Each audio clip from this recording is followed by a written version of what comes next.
fact that this election is between... They sold farm recently for 100 million. There's no meaningful development that can happen without peace, without us being united.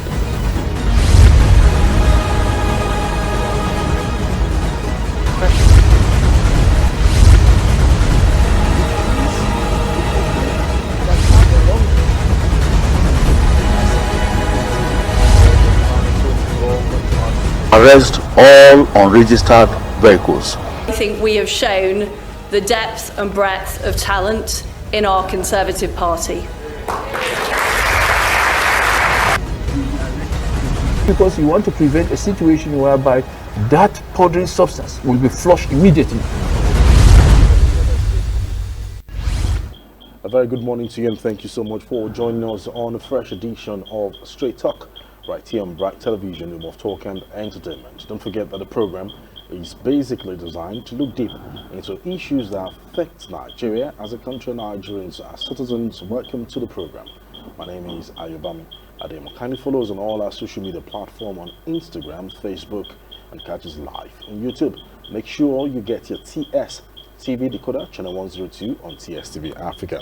All right, a quick on what's happening and trending in the media space this morning as we kick off on the program. Well, it's no more news that the Central Bank of Nigeria has given a deadline to be the 31st of January 2023, as many persons have also called and cautioned or probably pleaded to the central bank governor to see how he can extend the deadline as regards the new Naira note. Now, for some states, especially in Yobe State, the governor of Yobe State, Governor Buni, has also said that the extension is necessary, saying that only 4 out of 17 councils in the state do have banks.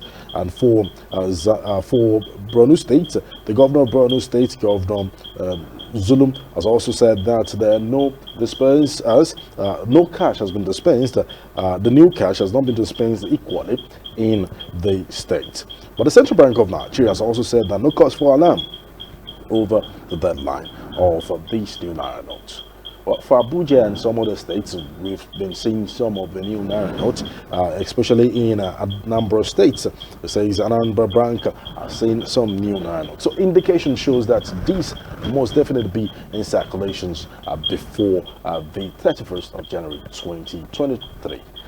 Away from that, we'll be looking at that on the conversation on the program today. But away from that, let's talk about some political stories. What seems to be a long and trending issue in the opposition party, People's Democratic Party, is moving to another direction. Some chieftains of this party have also come out to caution the governor of Real State, Governor Wike. The elder statesman from Oyo State, former governor of Oyo State, Rashidi Ladija, played host to the presidential candidate of the People's Democratic Party, Alhaji Atiku Abubakar. And while talking, he says it's good to fight. It's also good to know when to stop to fight. Let's take a look at his own speech. We're back to give you more. If I heard about it, did anybody touch them? I said, I have no choice. I mean, the house is open. So thank you very much for the visit. One thing that I have learned is that Nigeria is small. You can pick your phone, call somebody from Adamawa, say, my son who is doing youth club has been posted to Adamawa. I've given him your number. He will call you, so please take care of him. That is how Nigeria is. You have friends, you meet friends in politics with whom you remain friends forever. I didn't know you also hear from Adams until we made it. In fact, we imposed being the president on him. He was happy to just be a scribe before we were appointed. He was not the one doing the secretaryship and after when we might have gone to sleep, they will sit down and draft the communique. The following morning, whoever is chairman will read it. Like they said, this man who doesn't want to be chairman, he only wants to be secretary. Let us let us drag him to become the Senate president. And he didn't disappoint us. When they wanted to impeach him, the impeachment was born out of June 12 issue. And when they wanted to impeach him, he said, no, you not allow, you can't do it. He said, no, let democracy survive. And they sat on the spun impeachment. And he said, by vote of so, the OGIU is thereby removed as Senate President. I'm now calling on the Clerk of National Assembly to conduct another election for another Senate President. And they carried this book. It was unprepared for, so you had no seat. You had no seat when he came down. So since that time, there's nothing that you cannot do for one another.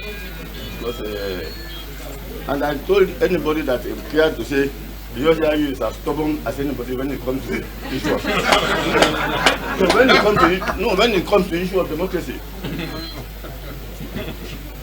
I lectured the people to say, look, when you said that he was sacked by Abacha, he was not sacked by Abacha, but the one who sacked Abacha. When he was sacked by, they say he was sacked by Abacha, I said no. He decided to stay with the people of Benin Cement because the people of Benin rather than betray them because of Benin Cement. And whether we like it or not, the people of Ibadan the other time told them this is what we want.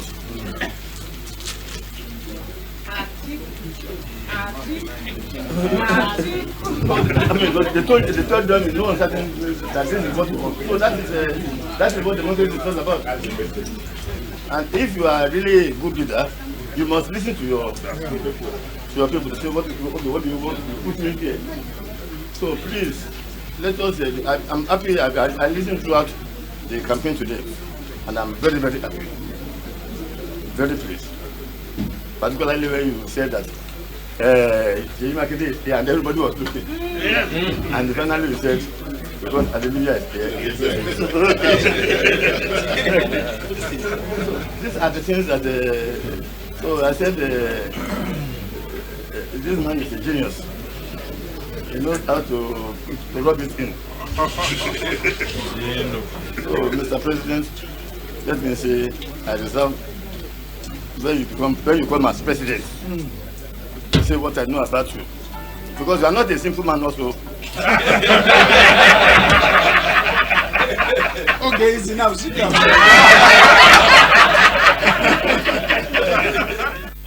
Rashidi Adewodu right there, playing host to the presidential candidate of People's Democratic Party. Still in People's Democratic Party crisis, the governor of Rivers State, Governor Nyesom Wike, said that he has reacted to the suspension of the loyalties of G5 government. Said that he will also draw a line for a battle between the national chairman of the party, UHSIU, and the G5 governors. Well, in his own speech addressing the people of the state, he also called on the people of the state to be more vigilant when it comes to security, blaming the attack and the explosion in Port Harcourt on the APC. He says APC has to be blamed over the attack and the explosion in Port Harcourt. Let's listen to it. I'm secretary. I heard their roughness, I heard about it. Did anybody touch them? They went to Ikwe local government at IYM secretary. I heard their rally. Did anybody touch them? Why wouldn't that be our business when they go to Rumuweji playground, small playground, to go and do rally? They went and paid money when they know the community is in faction. And they have a problem. They now said it's PDP. We didn't do anything when you went to church. We didn't do anything when you went to Ikore. It is in Port Harcourt. Does it make sense? Does it make sense? If you know you are not prepared for election, go home and rest. We are prepared for election. And we know we are going to win this election. So we are not giving excuses at all. And let me also use this opportunity and warn Adeyemo. We have made approval for a presidential candidate to use Adoke and Masamaka Stadium February 11. You have no right to begin to go to the stadium now. We cannot give you access to the stadium now. We can only give you stadium 2 days to occasion for you to prepare. Nobody gave you stadium 1 month. So if you dare it again to go and force yourself to the stadium, I will cancel the approval with immediate effect. Dare it again, I will cancel it. Heaven will not fall. No way. In fact, when heaven falls now, we'll be happy that at our time, heaven came down. How many done there? Why we don't go with them? How many done there? Why we don't go with them? How many done there? Why we don't go with them? If they are trying to provoke us, better go and tell your people. If you think you want to provoke us, be very, very careful. Well, you want to have access so that nobody will use the stadium again before you. Is it your father's stadium? Have you been a governor before? I told all that time you failed, and you continue to fail. So don't near that place again until you say 2 days to the time. I'll take the stadium now. He didn't even pay for it. We gave you free. So be careful the way you want to provoke us. I know you are not ready to do that rally. All right, Governor Wike right there doing his thing and definitely talking to the people of River State and his loyalties. All right, we'll go for a short break. When we return, we'll be looking at a very interesting conversation. Now, the Central Bank of Nigeria last year introduced the e-Naira note, an e-Naira structure, launched it by the President of the Federal Republic of Nigeria, President Muhammadu Buhari. Different measures have been put in place with a new Naira note and the e-Naira, and of course some other factors that Nigerians should know about. Can we migrate into the technical world using the blockchain and of course the cryptocurrency to add value to Nigeria? We're looking at this in our conversation after the break as my guest joins me. Stay with us, we'll be back.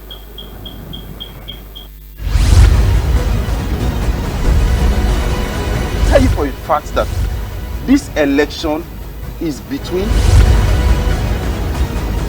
They sold farm recently for 100 million.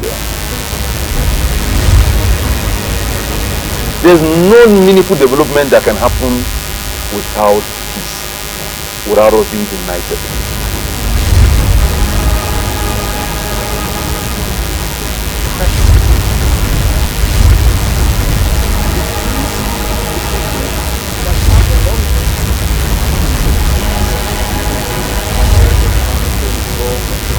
Arrest all unregistered vehicles. I think we have shown the depth and breadth of talent in our Conservative Party. Because you want to prevent a situation whereby that powdery substance will be flushed immediately.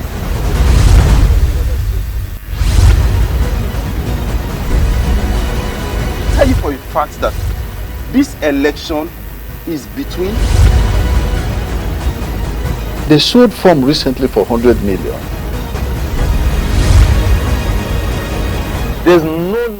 I'm glad to know you're still with us. Straight to Bright Television, and move talk and entertainment. Let's get straight to the conversation for the day. Well, when talking about the blockchain and of course the structure itself, definitely a name comes to your mind. Yes, the name is Satoshi Nakamoto. Satoshi Nakamoto is probably an individual or probably a group of persons with that particular information. Well, the blockchain has been regarded as a potential tool to grow to a bedrock of the worldwide record-keeping systems.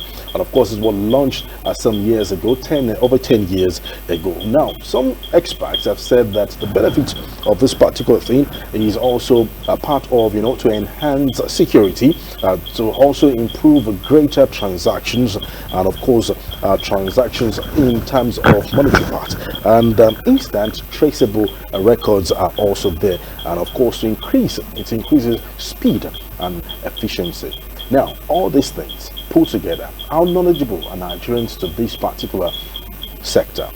We'll be looking at this on the program today, and to do justice to that, my guest joins me. He's a blockchain he said I should not call him expert, enthusiast, and of course into cryptocurrency and online businesses. I'm talking about Jadeo Chidi. Thank you so much for joining us on the program this morning. Thank you so much. Let's look at it from the local currency now. Yeah. The Central Bank of Nigeria gave a deadline of 31st of January as the last day that the old note will be legally recognized as the legal tender, while the new note takes over. Now, for many people, they've complained about having access to the new note. Is it visible for you? Let's kick off from that. All right, yeah. So first of all, I want to thank you for the opportunity to be having this conversation with you in the studio this morning. I think what matters now is not even if it's going to be visible for anyone. The central bank has a goal they want to achieve, which is to, make the new naira note, become the order of the day. From the 31st of January 2023.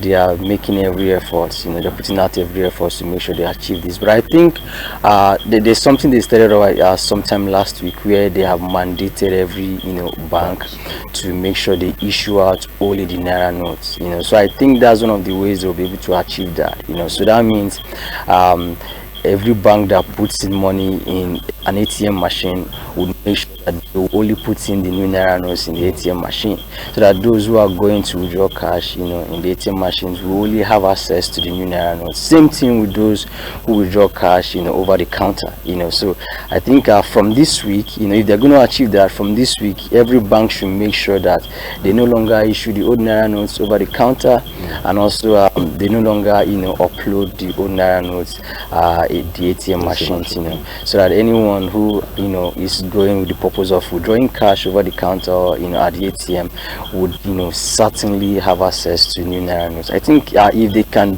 start doing that from today, we should be able to achieve that. Well, just a week to the deadline. But let's look at the speech. A statement by the governor of Yobe State.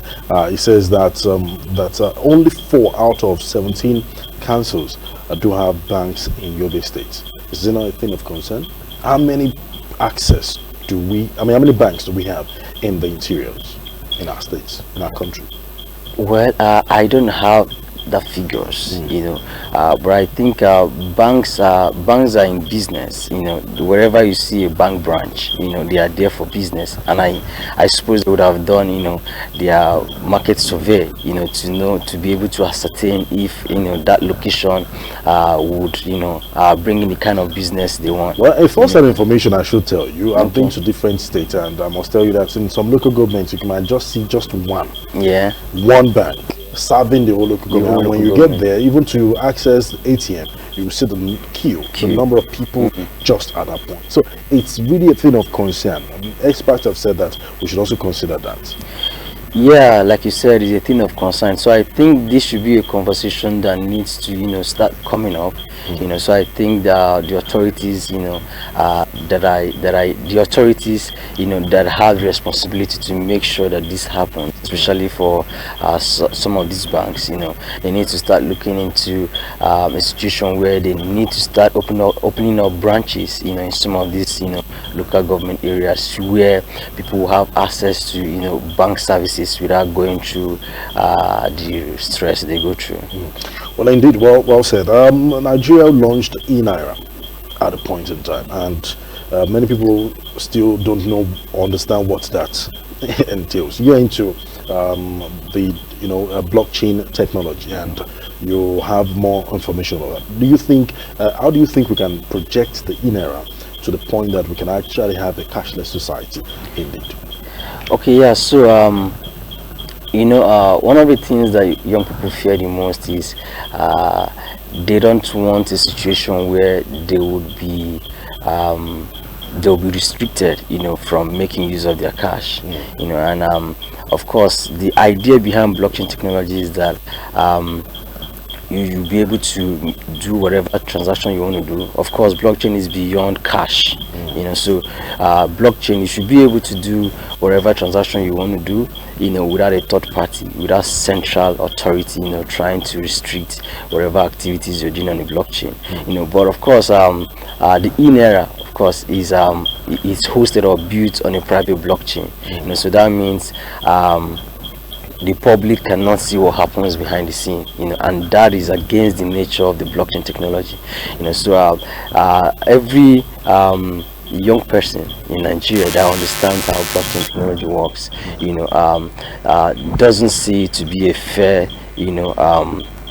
way to be able to manage their cash. Of course, they have better options, but I think over time, the CBN needs to start coming up with initiatives, that will make the young people understand why, they need to use the in-era, and of course, probably introduce incentives, so that people will start seeing reasons, because of course nobody rejects, incentives, so when you promise an incentive for using the in-era, I trust over time, people will start embracing the in-era technology and start using it. Well, for most Nigerians, probably don't know the benefits of the in-era, but let me just put it there. According to the Central Bank of Nigeria, it says that it's fast, cheap, reliable, and affordable and available payments channel. It also supplies a digital economy and, of course, improve economic activities. At the same time, improve effectiveness on monetary policies, just to mention a few of them. Now, let's look at the blockchain. You said this is launched in a private blockchain. Now, for blockchain, the major reason is to monitor the transactions, the records, and many other things. Talk to me about it. What exactly is it? Okay, yeah. So blockchain is actually a network, right? There are different kinds of blockchain, but I want to focus on the public blockchain. So the public blockchain is a network where wherever transactions, let me not use transaction, I want to use data. So whatever data that goes in on the blockchain, right, it will be verifiable, by anyone that has access to that network from any part of the world. Okay. So let's take, for instance, every transactions that that has happened and that still happening at the moment can be verified on the blockchain. Okay. So I can see on the blockchain, I can see whatever amount Mr. B sent to Mr. C. It doesn't matter. It's open to everybody. Open to everybody. Okay. So everybody can have access to it. You can verify. So that also helps to tackle. There's something we call double spending. In the cryptocurrency space. So that also helps to tackle double spending. So because on the blockchain, you should be able to see. Every transaction has a timestamp. So you'll be able to see what happened, even beyond transaction, because there are people are beginning to develop different applications and solutions on the blockchain. So you'll be able to see, every detail, of that, data, of any application that is being built on the blockchain. So you can go, check on the blockchain.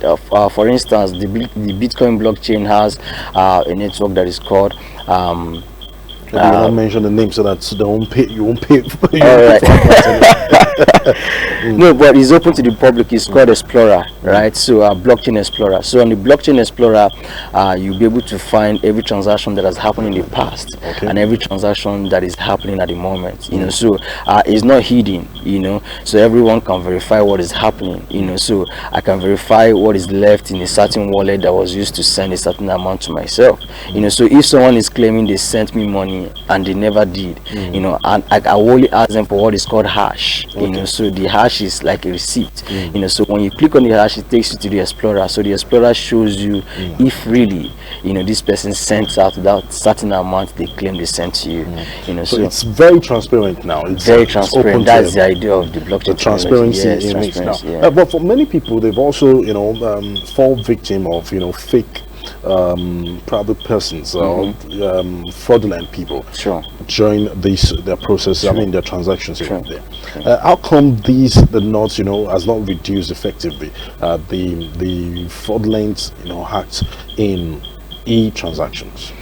Okay, yeah. So recently we started having developments, with experts, who are now coming up with solutions. There is one that is called blockchain forensic solutions. So for blockchain forensic experts, so they help to trace transactions, that they help to trace scams. So let's say, for instance, someone hacks into an account. The term is called scam. Yeah. So let's say someone a hacker hacks into an account and takes off money from the account. So the forensic experts could trace how it happened and where that money, the wallet that money is seated on, at the time, and they can track it. We've had situations where monies were recovered by forensic experts, so this is a new technology, of course. The blockchain technology, of course, the initial idea, right, the initial exploration on the blockchain development started in 1992, but Satoshi Nakamoto was the one that brought it into mainstream by developing the Bitcoin technology. So the forensic aspect of the blockchain technology is a new one. So of course, some of the forensic experts have recorded success in tracking scam scam moves, scam explorations, so I believe over time these scammers are going to be able to, of course, one of the things we know in this space is that the scammers are smarter than you, because they are always on top of their game, looking for new ways to be able to take up money from people, suspecting individuals, but with the forensic experts coming on board at the moment, we only have one female forensic expert in Nigeria.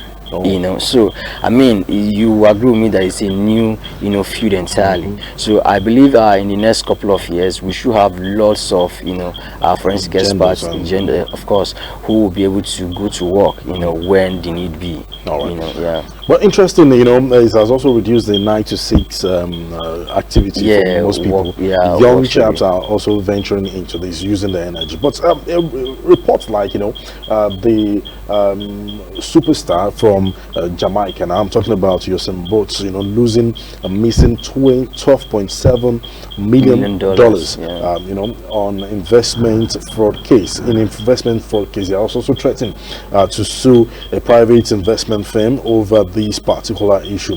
What we want to wonder, when you've done a lot, you've made so much money, investment is critical. It helps you have a better life, even generations to come. The Bible says that a good father keeps wealth for his children. So it's right there. How right do we invest, and what do you think Nigerian youths can actually invest in? Time is money too. So what exactly do you think? Okay, yeah, so like I always, it's a big question. Yeah, it is. Like I always tell people, knowledge is key. So whatever it is, if you want to invest in anything, you have to first have a knowledge of how that system works, because that's where the journey begins. So if you have the right knowledge of how the system works, you'll be able to know what to expect out of your investment, at a particular time. Then one thing again is an individual who wants to invest should be able to know what their risk appetite is.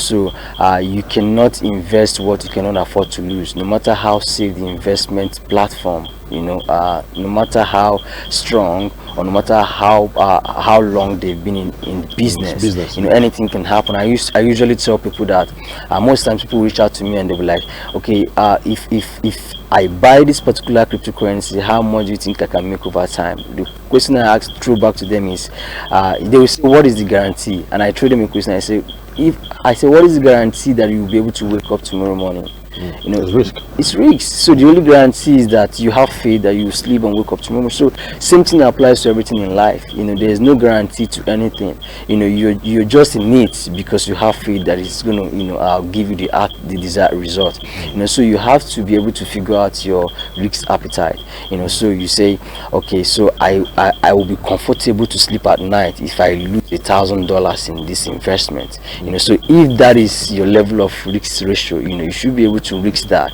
You know, so you think Usain to actually risk this $12.7 million?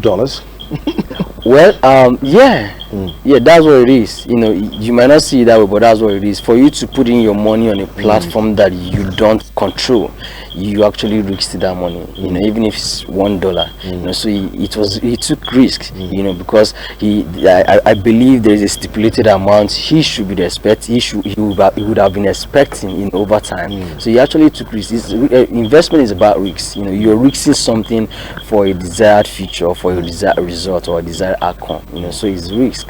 You know, so you risk that, and like I said earlier on, it's important you understand that no platform, has any guarantee. So you should be able to risk what you can afford to lose. You know, like we always say in the cryptocurrency space, make sure you don't invest your rent. You know, make sure you don't invest your school fees or your children's school fees. You know, it should just be spare money. You know, that you can afford to lose, because anything can happen. You know, the money can come back to you 10x. Fine, but what if it doesn't you know?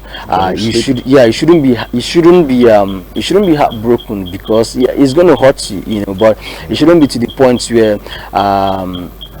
it's going to affect your, psyche. Now, if I may ask now, you know, when you're talking about risk and everything, many people say, can you compare it with gambling now? Because gamblers will say, I took risk too. Can we compare? Is it the same? No, it's not. As a trader, you know, I'm a full-time cryptocurrency trader. You know, so there is how we are able to differentiate a trader, a professional trader, and a gambler, because there are traders who also gamble. You know, so a professional trader who doesn't gamble must have a strategy. You know, you don't just jump into the market. You know, because you see the market, you know, in greens, you know, you jump into the market and expect it continues that way. It could come down crashing in just a few minutes or a few seconds, because of course the market is very volatile. You know, so you have to have a strategy, even for investors. You know, so it doesn't matter if you're a long-term investor or you're a short-term or mid-term, you must have a strategy. You know, that also includes, you know, knowing your risk appetite, you know, knowing when to pull off, you know, whatever investments exactly, knowing when to pull off your resources and leaving your profit, or however you want to do it. But you should be able to have a strategy. You know, what works for you. How much should I put into this? You know, how often should I put in money into this investment? How often should I take off cash, you know, profits from this investment? You know, how long do I want to hold on to this investment? I always tell people, when going into investment, you should have a goal. You know, so I'm putting in this certain amount, and after a period of time, I want to take off this money to be able to get this thing, or to be able to, you know, do whatever I want to do with this. So you don't just leave the money for only God knows when. Anything can happen, like I said. You know, so investment is very different from gambling. You know, investors, you know, should have, you know, strategies on how they engage their investment. Interesting conversation indeed. Well said. We'll go for a short break. And when we return, you know, we've been investing, and 2023 is another year to invest for Nigerian youth, or for Nigerians, as we invest in voting for the right candidates for the job. We'll look at what are the policies we should also consider as we prepare for the 2023 elections, voting for our right candidates. After this break, stay with us, please. Tell you for a fact that this election is between. They sold farm recently for 100 million. There's no meaningful development that can happen without peace, without us being united.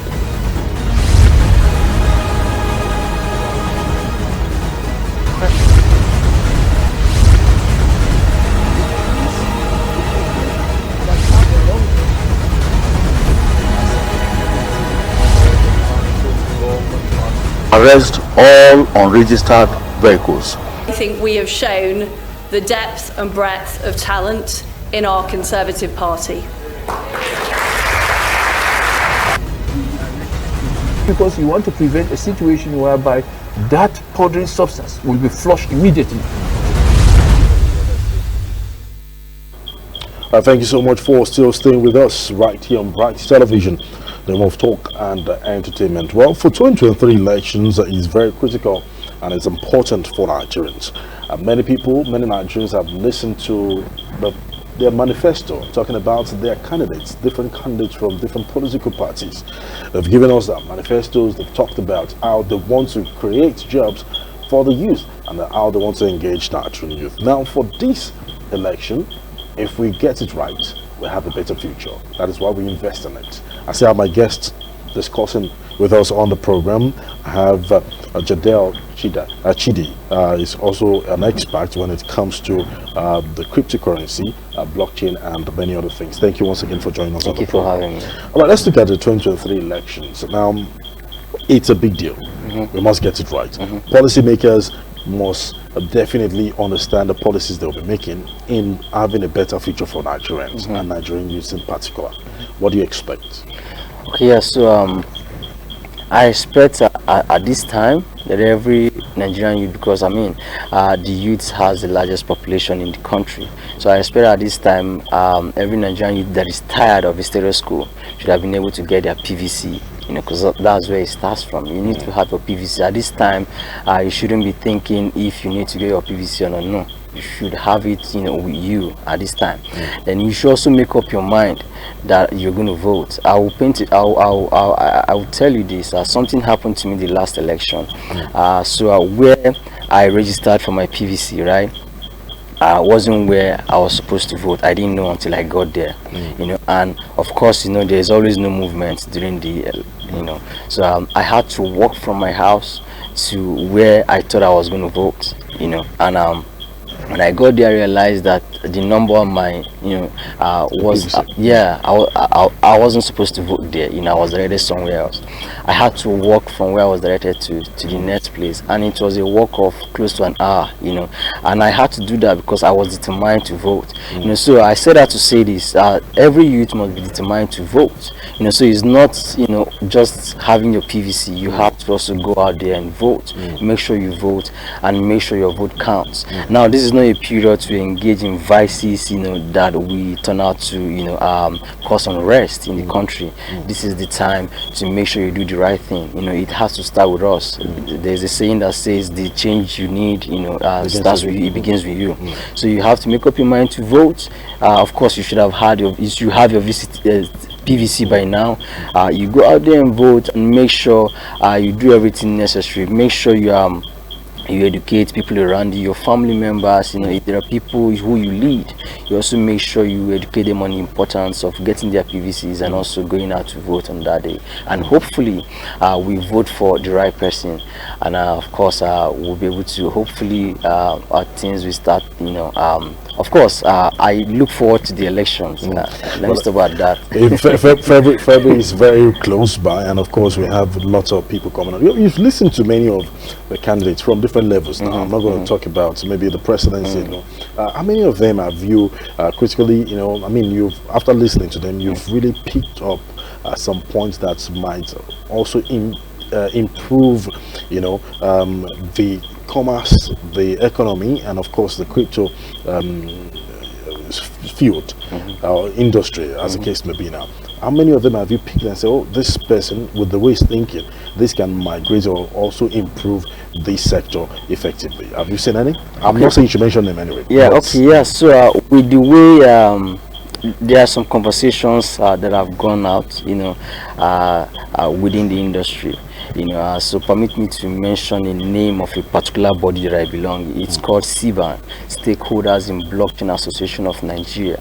You have an association now? Yeah, we have an association, self-governed association. So the goal of the association is for us to be able to work with the various bodies, that are responsible for regulations, financial regulations in Nigeria, for us to be able to, have, a meeting point, where we'll be able to tell them how this industry works and how they should be able to look at regulatory structures, But back to your question, I've listened to all of these, aspirants, and I know, the one I feel will be able to, come up with A good structures, a good plan, that would help, the industry over time. But I mean, you and I have been here in this country, and we've seen that, so many of them, while vying for these offices, they come up with promises, and once they get into office, they don't, end up fulfilling their promises. So let's just hope, that whoever comes into office will come up with policies, and also have people, they can do, the work all alone. They have people they work with. So one of the things I want to also say, while I talked about getting your PVC, is aside getting your PVC, what is most important is we need to for our country. So let's hope and pray that whoever gets into office, will be able to have people working with him to come up with framework, and laws, regulations that will be able to, make our economy, grow and grow robust, over time. All right. Well, prayer is a master key, no doubt about that. So important to do that. It takes me to the next question. You talked about, promises not being fulfilled over time. We've seen a lot of people come out here. I'm going to make you do this. Well, of course, we'll turn gari into, we'll turn rice, we'll turn fuel, this, and so many stories here and there. But they don't fulfill those promises. How do we hold them accountable this time? Okay, yeah. So there's something people keep saying, that votes don't count, but that's not true.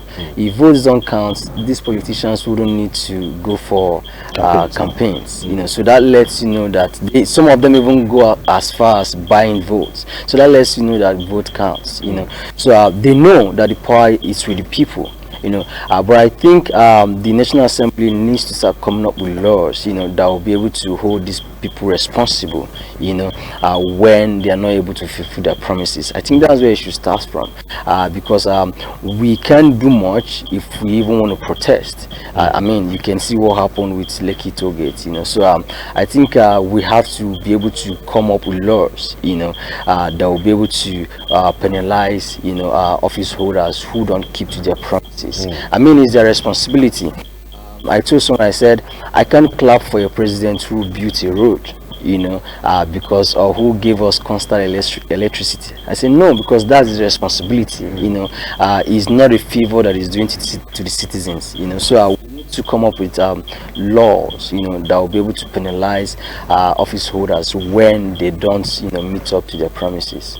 And of course, we need to put up structures, in place in every government office, parastatal, whatever, to see how their progress can be monitored, so every year they should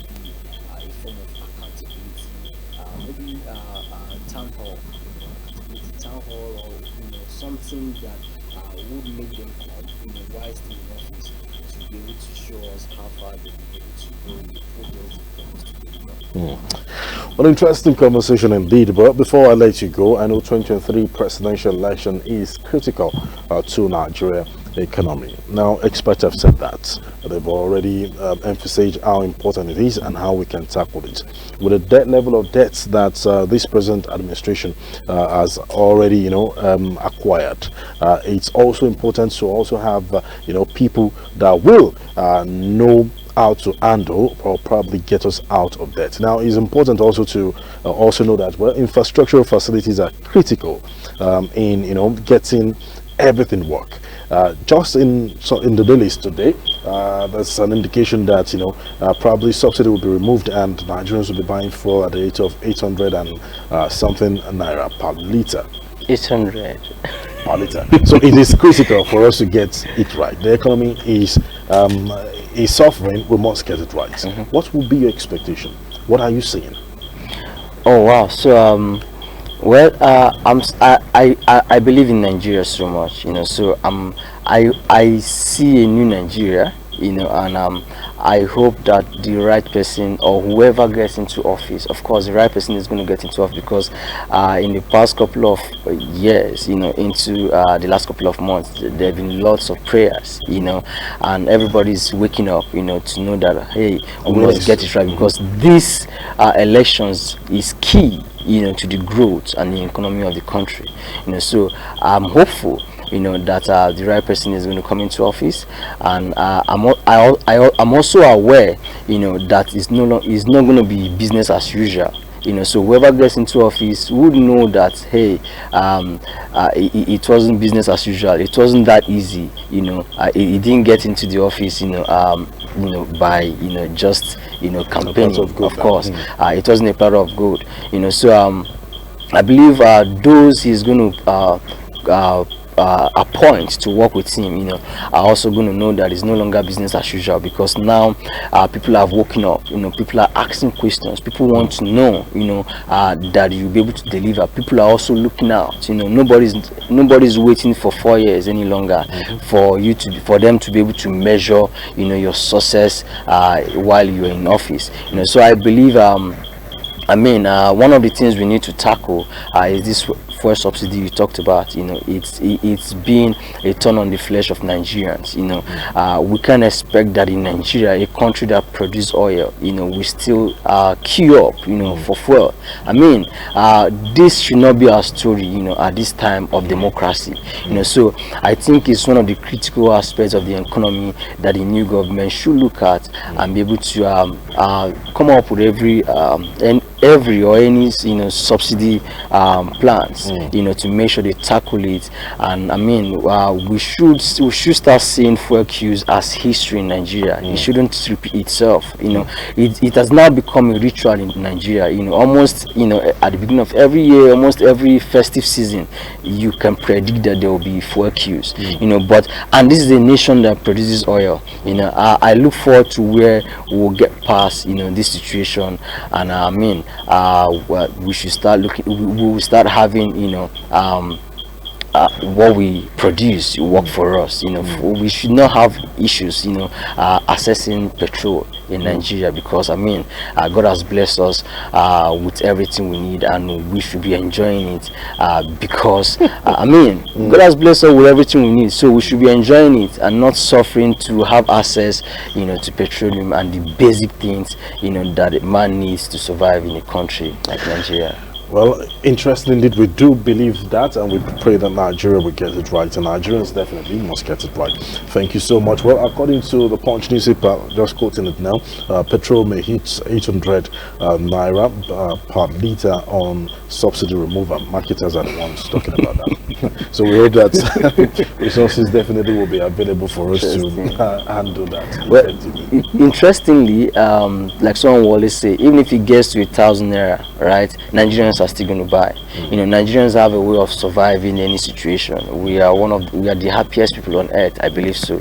So no matter the amount it gets to, we just want it to be available. If it's available, Nigerians are going to pay. They're going to pay for it, and I tell you, but I hope it doesn't get to that, because it's going to a lot of things, a lot of services and products that need petroleum, to function, it's going to hit hard on them, especially small businesses. Of course, the situation of light in Nigeria, so it's going to hit hard on them, you sometimes in some situations you might need up to 20 liters, a day to run your business. So you can imagine how much do you get. So and how much profit is this business making? That might put out so many businesses out of business, but we hope it doesn't get to that. And like I said, I hope the new government coming into power will be able to fix these issues, and we see a new Nigeria and start enjoying one of our natural resources. Thank you so much, Jadel Chidi. Thank you for joining us on the program today. Thank you so much. Thank you for having me. All right, that's the package on today's edition of Straight Talk right here on Bright Television, home of talk and entertainment. Like you always know, and we always tell you, that this program is basically designed to look deep into issues that affect Nigeria as a country and Nigerians as citizens. I always remind you, and I keep telling you, that when you play your part, I play my part, we have a better place called the Federal Republic of Nigeria. On behalf of everyone who has been behind the scene to make it a success, we say thank you so much. My name is Ayobami. Adeyemo. God bless you. God bless the Federal Republic of Nigeria. Goodbye. Tell you for a fact that this election is between. They sold form recently for 100 million. There's no meaningful development that can happen without peace, without us being united.